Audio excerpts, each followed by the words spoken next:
ಸ್ವಲ್ಪ ಸ್ಪೈಸಿಯಾಗಿ ಕ್ರಂಚಿಯಾಗಿ ಏನಾದರೂ ಸೈಡ್ ಡಿಶನ್ನು ಮಾಡ್ಕೋಬೇಕು ಅಂತ ಅನಿಸಿದರೆ ಕ್ಯಾಪ್ಸಿಕಮ್ನ ಈ ರೆಸಿಪಿಯನ್ನು ಖಂಡಿತ ನೀವು ಒಂದ್ಸಲ ಟ್ರೈ ಮಾಡಿ. ಬಹಳ ಟೇಸ್ಟಿಯಾದ ಬಹಳ ಈಸಿಯಾಗಿ ಮಾಡ್ಕೊಳ್ಳುವಂಥ ರೆಸಿಪಿ ಇದು. ನಮಸ್ಕಾರ ಎಲ್ರಿಗೂ, ಜಾಯ್ಸ್ ಆಫ್ ಮಲೆನಾಡು ಚಾನಲ್ಗೆ ತಮಗೆಲ್ರಿಗೂ ಸ್ವಾಗತ. ಈ ಸೈಡ್ ಡಿಶನ್ನು ಮಾಡೋದಕ್ಕೆ ನಾನಿಲ್ಲಿ ಸ್ವಲ್ಪ ತರಕಾರಿಗಳನ್ನು ತಗೊಂಡಿದ್ದೀನಿ. 2 ಕ್ಯಾಪ್ಸಿಕಮ್, 2 ಆನಿಯನ್, ಹಾಗೆ 2 ಆಲೂಗಡ್ಡೆ, 2 ಟೊಮ್ಯಾಟೊ, ಇದನ್ನೆಲ್ಲ ನಾವು ಮೀಡಿಯಂ ಸೈಜಲ್ಲಿ ಕಟ್ ಮಾಡ್ಕೊಳ್ಬೇಕು. ನೀವು ಇಲ್ಲಿ ನೋಡ್ತಿದ್ದೀರಲ್ಲ, ಈ ರೀತಿ ಇದನ್ನು ಕಟ್ ಮಾಡ್ಕೊಳ್ಬೇಕು. ಹಾಗೆಯೇ ಇನ್ನು 1 ಈರುಳ್ಳಿ, 1 ಟೊಮ್ಯಾಟೊನ ಬಹಳ ಚಿಕ್ಕದಾಗಿ ಕಟ್ ಮಾಡಿಕೊಂಡು ಇದನ್ನು ಸಪ್ರೇಟಾಗಿ ತೆಗೆದಿಟ್ಕೊಳ್ಬೇಕು. ಹಾಗೆ 2 ಹಸಿಮೆಣಸನ್ನ ಇಲ್ಲಿ ಸೀಳಿ ತೆಗೆದಿಟ್ಟಿದ್ದೀನಿ. ಇನ್ನಿದಕ್ಕೆ ತುಂಬ ಸಿಂಪಲ್ ಆಗಿ ಒಂದು ಮಸಾಲ ಮಾಡ್ಕೊಳ್ಬೇಕು. ಸ್ಟೋವ್ನ ಲೋ ಫ್ಲೇಮಲ್ಲಿ ಇಟ್ಟು ಒಂದು ಫ್ರೈಯಿಂಗ್ ಪ್ಯಾನ್ ಇಟ್ಟಿದ್ದೀನಿ. ಇದಕ್ಕೆ 2 ಸ್ಪೂನ್ ಆಗುವಷ್ಟು ಧನಿಯಾ, 1 ಸ್ಪೂನ್ ಜೀರಿಗೆ, 1 ಸ್ಪೂನ್ ಸೋಂಪು, ಹಾಗೆ 1/4 ಸ್ಪೂನ್ನಷ್ಟು ಮೆಂತ್ಯ, 1 ಸ್ಪೂನ್ ಎಳ್ಳು, ಹಾಗೆ 3/4 ಸ್ಪೂನ್ ಆಗುವಷ್ಟು ಕಾಳುಮೆಣಸು, ಇದಿಷ್ಟನ್ನು ಹಾಕಿ ನಾವು ಫ್ರೈ ಮಾಡ್ಕೊಳ್ಬೇಕು. ಇದನ್ನೆಲ್ಲ ನಾವು 1 ನಿಮಿಷ ಫ್ರೈ ಮಾಡಿಕೊಂಡ್ರೆ ಸಾಕಾಗ್ತದೆ. ಇಲ್ಲಿ ಎಣ್ಣೆ ಏನೋ ಹಾಕೋದು ಬೇಡ, ಹಾಗೆ ಡ್ರೈ ರೋಸ್ಟ್ ಮಾಡ್ಕೊಳ್ಳುವಂಥದ್ದು. ಇದಾದಮೇಲೆ ಸ್ಟವ್ ಆಫ್ ಮಾಡಿ ಇದನ್ನು ತಣ್ಣಗಾಗೋದಕ್ಕೆ ಬಿಡಬೇಕು. ತಣ್ಣಗಾದಮೇಲೆ ನಾವು ಇದನ್ನು ಒಂದು ಮಿಕ್ಸರ್ ಜಾರಿಗೆ ಹಾಕ್ಕೊಂಡು ಪೌಡರ್ ಮಾಡ್ಕೊಳ್ಬೇಕು. ಅಂದರೆ ತುಂಬ ನಯವಾಗಿ ಪೌಡರ್ ಮಾಡ್ಕೊಳ್ಬೇಕು ಅಂತೇನಿಲ್ಲ, ತರಿಯಾಗಿ ಇದನ್ನು ಪುಡಿ ಮಾಡ್ಕೊಳ್ಬೇಕು. ನಾನಿಲ್ಲಿ ಮಾಡಿಟ್ಕೊಂಡಿದ್ದೀನಿ. ಈ ರೀತಿ ಪೌಡರನ್ನು ನಾವು ಸ್ವಲ್ಪ ಜಾಸ್ತಿ ಕ್ವಾಂಟಿಟಿಲಿ ಮಾಡಿಟ್ಕೊಂಡ್ರೆ ಬೇರೆ ತರಕಾರಿ ಪಲ್ಯಗಳಿಗೆ ಕೂಡ ಯೂಸ್ ಮಾಡಬಹುದು. ನಾನಿಲ್ಲಿ ಈ ಪಲ್ಯಕ್ಕಾಗುವಷ್ಟು ಮಾತ್ರ ಮಾಡಿದ್ದೀನಿ. ಇದಾದಮೇಲೆ ನಾವು ತರಕಾರಿಗಳನ್ನು ಸ್ವಲ್ಪ ಫ್ರೈ ಮಾಡ್ಕೊಳ್ಬೇಕು. ಸ್ಟೋವ್ನ ಲೋ ಫ್ಲೇಮಲ್ಲಿಟ್ಟು ಒಂದು ಪಾತ್ರೆ ಇಟ್ಟು 2 ಸ್ಪೂನ್ ಎಣ್ಣೆ ಹಾಕಿದ್ದೀನಿ ನಾನಿಲ್ಲಿ. ಮೊದಲು ಆಲೂಗಡ್ಡೆಯನ್ನು 2 ನಿಮಿಷ ಫ್ರೈ ಮಾಡ್ಕೊಳ್ಬೇಕು. ಎಲ್ಲ ತರಕಾರಿನೂ ಒಟ್ಟಿಗೆ ಫ್ರೈ ಮಾಡೋದ್ರಿಂದ ಕೆಲವು ಸಾಫ್ಟ್ ಆಗ್ತದೆ, ಕೆಲವು ಗಟ್ಟಿ ಹಾಗೆ ಇರ್ತದೆ, ಬೇಯೋದಿಲ್ಲ. ಹಾಗಾಗಿ ಮೊದಲು 2 ನಿಮಿಷ ಆಲೂಗಡ್ಡೆನ ಚೆನ್ನಾಗಿ ಫ್ರೈ ಮಾಡಿಕೊಂಡು ಇದನ್ನು ತೆಗೆದಿಟ್ಕೊಳ್ಬೇಕು. ಇವಾಗ ಇದು ಆಗಿದೆ, ಫ್ರೈ ಆಗಿದೆ. ಇದನ್ನು ನಾನು ಒಂದು ಪ್ಲೇಟಿಗೆ ತೆಗೆದಿಟ್ಕೊಳ್ತೀನಿ. ಇದಾದಮೇಲೆ ಕ್ಯಾಪ್ಸಿಕಮ್ ಮತ್ತು ಈರುಳ್ಳಿಯನ್ನು ಒಟ್ಟಿಗೆ ಫ್ರೈ ಮಾಡ್ಕೊಳ್ಬೋದು. ಆಲೂಗಡ್ಡೆಯನ್ನು ತೆಗೆದಾದ್ಮೇಲೆ ಅದೇ ಪಾತ್ರೆಗೆ 1 ಸ್ಪೂನ್ ಎಣ್ಣೆ ಹಾಕಿ ಈರುಳ್ಳಿ ಮತ್ತು ಕ್ಯಾಪ್ಸಿಕಮನ್ನು ಹಾಕಿ ಫ್ರೈ ಮಾಡ್ಕೊಳ್ಬೇಕು.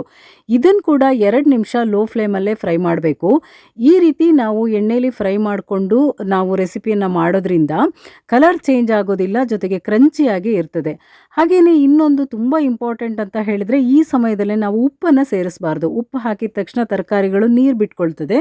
ನೀರು ಬಿಟ್ಟಾಗ ಅದು ತುಂಬ ಸಾಫ್ಟಾಗಿ ಬೇಯ್ತದೆ, ಜೊತೆಗೆ ಕಲರ್ ಕೂಡ ಚೇಂಜ್ ಆಗ್ತದೆ. ಹಾಗಾಗಿ ಈ ರೆಸಿಪಿಯಲ್ಲಿ ನಾನು ಈ ಸಮಯದಲ್ಲಿ ಉಪ್ಪು ಸೇರಿಸ್ತಿಲ್ಲ, ಕೊನೆಯಲ್ಲಿ ಸೇರಿಸ್ತೀನಿ. ಈಗ 2 ನಿಮಿಷ ಆದಮೇಲೆ ಟೊಮ್ಯಾಟೊನ ನಾವಿಲ್ಲಿ ಸೇರಿಸ್ಕೊಳ್ಬೇಕು. ಟೊಮ್ಯಾಟೊ ಹಾಕಿ ಕೂಡ 2 ನಿಮಿಷ ಅದೇ ಥರ ಫ್ರೈ ಮಾಡ್ಕೊಳ್ಬೇಕು.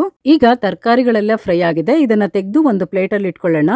ಮೊದಲು ಈ ರೀತಿ ಫ್ರೈ ಮಾಡ್ಕೊಳ್ಳೋದು ಮತ್ತು ಮಸಾಲ ಪೌಡರ್ ಮಾಡ್ಕೊಳ್ಳೋದು ಇದನ್ನೆಲ್ಲ ರೆಡಿ ಮಾಡಿಟ್ಕೊಂಡ್ರೆ ತುಂಬ ಈಸಿಯಾಗಿ ಈ ರೆಸಿಪಿನ ಮಾಡ್ಕೊಳ್ಬೋದು. ಅದೆಲ್ಲ ಆಗಿದೆ. ಈಗ ಫೈನಲ್ ಪ್ರೊಸೆಸ್ಸಲ್ಲಿ ನಾವು ಸ್ಟೋವ್ನ ಲೋ ಫ್ಲೇಮಲ್ಲಿ ಇಟ್ಟು ಒಂದು ಪಾತ್ರೆ ಇಟ್ಟು ಇದಕ್ಕೆ 3 ರಿಂದ 4 ಸ್ಪೂನ್ ಆಗುವಷ್ಟು ಎಣ್ಣೆನ ಸೇರಿಸ್ಕೊಳ್ಬೇಕು.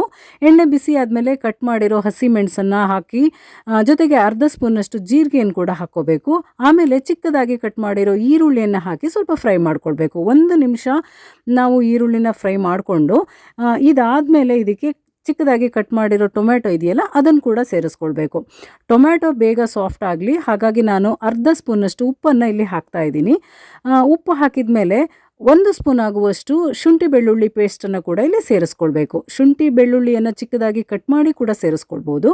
ಪೇಸ್ಟ್ ಇದ್ದರೆ ಪೇಸ್ಟನ್ನು ಕೂಡ ಹಾಕ್ಕೊಳ್ಬೋದು. ನಾನಿಲ್ಲಿ 1 ಸ್ಪೂನ್ ಆಗುವಷ್ಟು ಪೇಸ್ಟ್ ಹಾಕಿದ್ದೀನಿ. ಇದೆಲ್ಲ ಸಾಫ್ಟ್ ಆದಮೇಲೆ ನಾವು ಇದಕ್ಕೆ 1/4 ಸ್ಪೂನ್ ಆಗುವಷ್ಟು ಅರಿಶಿನ ಪುಡಿನ ಸೇರಿಸ್ಕೊಳ್ಬೇಕು. ಹಾಗೆಯೇ ಖಾರಕ್ಕೆ ಮತ್ತು ಕಲರ್ಗೆ ಅಂತ ರೆಡ್ ಚಿಲ್ಲಿ ಪೌಡರನ್ನು ನಾನು 3/4 ಸ್ಪೂನ್ ಆಗುವಷ್ಟು ಹಾಕಿದ್ದೀನಿ. ನಮ್ಮ ಖಾರಕ್ಕೆ ಅನುಗುಣವಾಗಿ ಚಿಲ್ಲಿ ಪೌಡರನ್ನು ಹೆಚ್ಚು ಅಥವಾ ಕಡಿಮೆ ತಗೊಳ್ಬಹುದು.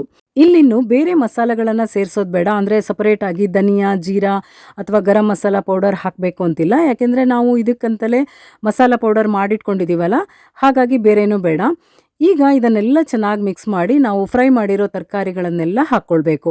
ಇದರ ಜೊತೆಗೇ ನಾವು ಮಾಡಿರೋ ಮಸಾಲ ಪೌಡರನ್ನು ಕೂಡ ಸೇರಿಸ್ಕೊಳ್ಬೇಕು. ನಾನು ಇವಾಗ ಮಾಡಿರುವಂಥ ಮಸಾಲ ಪೌಡರನ್ನು ಅಷ್ಟನ್ನು ಇದಕ್ಕೆ ಹಾಕ್ತಾ ಇದ್ದೀನಿ. ಇದು ಹಾಕಿದ ಮೇಲೆ ನಾವಿಲ್ಲಿ ರುಚಿಗೆ ತಕ್ಕಷ್ಟು ಉಪ್ಪನ್ನು ಸೇರಿಸ್ಕೊಳ್ಬೇಕು. ನಾವು ಟೊಮ್ಯಾಟೊ ಫ್ರೈ ಮಾಡುವಾಗ ಸ್ವಲ್ಪ ಉಪ್ಪು ಹಾಕಿದ್ದೀವಿ, ಹಾಗಾಗಿ ಉಪ್ಪನ್ನು ನೋಡಿಕೊಂಡು ಹಾಕ್ಕೊಳ್ಬೇಕು. ಇದೆಲ್ಲನೂ ಮಿಕ್ಸ್ ಮಾಡ್ತಾ ನಾವು 2 ನಿಮಿಷ ಇದೇ ರೀತಿ ಫ್ರೈ ಮಾಡ್ಕೊಳ್ಬೇಕು. ಇದಾದಮೇಲೆ ನಾವು ಒಂದು ಲಿಡ್ ಕ್ಲೋಸ್ ಮಾಡಿ 2 ನಿಮಿಷ ಇದನ್ನು ಕುಕ್ ಮಾಡಬೇಕು. ಒಟ್ಟಿಗೆ 8 ರಿಂದ 10 ನಿಮಿಷ ಕುಕ್ ಮಾಡ್ತಾ ನಾವು ಈ ರೆಸಿಪಿಯನ್ನು ಮಾಡ್ಬೋದು. ಅಷ್ಟು ಬೇಗ ಮಾಡುವಂಥ ಸೈಡ್ ಡಿಶ್ ಇದು. ನಾವು ತಯಾರಿಗಳನ್ನು ಮಾಡಿಟ್ಕೊಂಡ್ರೆ ಈ ರೆಸಿಪಿ ಮಾಡೋದಕ್ಕೆ ತುಂಬ ಹೊತ್ತೇನೂ ಬೇಡ. ಇವಾಗ ಇದಾಗಿದೆ, ಕೊನೆಯಲ್ಲಿ 1 ಸ್ಪೂನ್ ಆಗುವಷ್ಟು ನಿಂಬೆ ರಸ ಅಥವಾ ವಿನೆಗರ್ ಅಥವಾ ಆಮ್ಚೂರ್ ಪೌಡರ್ ಯಾವುದನ್ನು ಕೂಡ 1 ಸ್ಪೂನ್ ಆಗುವಷ್ಟು ಸೇರಿಸ್ಕೊಂಡ್ರೆ ಸಾಕು. ಮತ್ತೆ ಒಂದ್ಸಲ ಚೆನ್ನಾಗಿ ಮಿಕ್ಸ್ ಮಾಡಿಕೊಂಡ್ರೆ ಬಹಳ ಟೇಸ್ಟಿಯಾದ ಕ್ಯಾಪ್ಸಿಕಮ್ ಸೈಡ್ ಡಿಶ್ ರೆಡಿ ಆಯಿತು. ನೀವಿಲ್ಲಿ ನೋಡ್ತಿದ್ದೀರಲ್ಲ, ತರಕಾರಿ ಚೆನ್ನಾಗಿ ಬೆಂದಿದೆ, ಆದರೆ ತರಕಾರಿಯ ಕಲರ್ ಸ್ವಲ್ಪನೂ ಚೇಂಜ್ ಆಗಲಿಲ್ಲ. ತರಕಾರಿ ಕ್ರಂಚಿ ಆಗಿದೆ, ಸ್ಪೈಸಿ ಆಗಿದೆ. ಹಾಗಾಗಿ ಎಲ್ಲರೂ ಇಷ್ಟಪಡುವಂತಹ ಬಹಳ ರುಚಿಯಾದ ಸೈಡ್ ಡಿಶ್ ಇದು. ನೀವು ಕ್ಯಾಪ್ಸಿಕಮ್ಮಿಂದ ಏನಾದರೂ ಮಾಡ್ಕೋಬೇಕು ಅಂದಾಗ ಖಂಡಿತ ಈ ಸೈಡ್ ಡಿಶನ್ನು ಟ್ರೈ ಮಾಡಿ. ದೋಸೆ, ರೊಟ್ಟಿ, ಚಪಾತಿ, ರೈಸ್ ಎಲ್ಲದರ ಜೊತೆ ಒಳ್ಳೆ ಕಾಂಬಿನೇಷನ್ ಇದು. ಕ್ಯಾಪ್ಸಿಕಮ್ಮಿಂದ ನೀವು ಯಾವ ರೆಸಿಪಿ ಮಾಡ್ತೀರಾ ಅಂತ ನನಗೆ ಕಾಮೆಂಟ್ ಮಾಡಿ. ಹಾಗೆಯೇ ನಿಮ್ಗೆ ಈ ವಿಡಿಯೋ ಇಷ್ಟ ಆಗಿದ್ರೆ ಲೈಕ್, ಶೇರ್, ಕಾಮೆಂಟ್ ಮಾಡೋದನ್ನು ಮರಿಬೇಡಿ. ನಮ್ಮ ಚಾನೆಲ್ನ ಸಬ್ಸ್ಕ್ರೈಬ್ ಮಾಡಿ. ಇನ್ನೊಂದಿಷ್ಟು ಹೊಸ ಹೊಸ ವಿಷಯಗಳ ಜೊತೆ ಸಿಗೋಣ. ಶುಭವಾಗಲಿ. ನಮಸ್ಕಾರ.